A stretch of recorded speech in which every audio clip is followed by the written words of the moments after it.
రేవంత్ రెడ్డి గారు హైదరాబాద్ కు మంచి నీళ్లు తీసుకుపోతా, మూసీకి నీళ్లు తీసుకుపోతా అంటుండు. ఆ దానికి కూడా కేసీఆర్ కట్టించిన కాళేశ్వరమే కదా దిక్కు, దానికి కూడా మల్లన్న సాగరే కదా దిక్కు. ఇవాళ రేవంత్ రెడ్డి గారు ఈ మల్లన్న సాగర్ నుంచి గోదావరి నీళ్లు తీసుకుపోయి మూసీని శుభ్రం చేస్తా అంటుండు.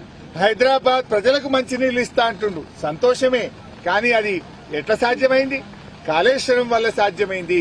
కేసీఆర్ కట్టించిన మల్లన్న సాగర్ వల్ల అనేది సాధ్యమైందనే విషయాన్ని ఇవాళ మీరు గుర్తుపెట్టుకోవాల్సిన అవసరం ఉంది. ఎన్నికల ముందు అబద్దాలు ప్రచారం చేసిండ్రు. 1,00,000 కోట్లు వృధా అయినాయి, కాళేశ్వరం కొట్టుకుపోయిందని మాట్లాడిండ్రు. ఖర్చు అయిందే 93 లక్షల కోట్లు, 93,000 కోట్లు. కానీ 1,00,000 కోట్లు పోయిందని, మొత్తం అవినీతి జరిగిందని మాట్లాడిండ్రు. మరి ఖర్చు అయిందే 93,000 కోట్లు అయితే 1,00,000 కోట్ల అవినీతి జరుగుతుందా? మరి మొత్తం కాళేశ్వరం కొట్టుకపోతే సముద్రాన్ని తలపించే ఈ మల్లన్న సాగరు ఎక్కడికెళ్ళి వచ్చింది అని అడుగుతా ఉన్నా.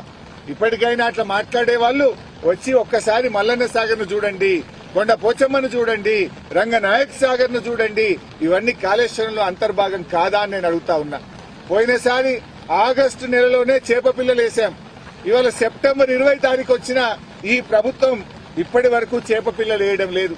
మత్స్యకారులు, మా ముదిరాజులు, మా బెస్త కమ్యూనిటీ వాళ్ళు ఆ చేపలతో బ్రహ్మాండంగా జీవిస్తా ఉన్నారు.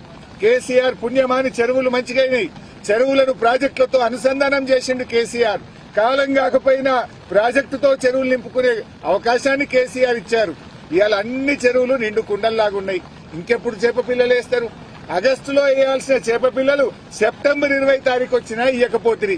ఇప్పటికైనా ప్రభుత్వం వెంటనే అన్ని చెరువుల్లో, ప్రాజెక్టుల్లో చేపలు, రొయ్యలు వేసి ముదిరాజులకు, బెస్త కులస్తులందరికీ కూడా ఉపాధి కల్పే విధంగా వెంటనే చర్యలు తీసుకోవాలని మేము ప్రభుత్వాన్ని డిమాండ్ చేస్తున్నాను.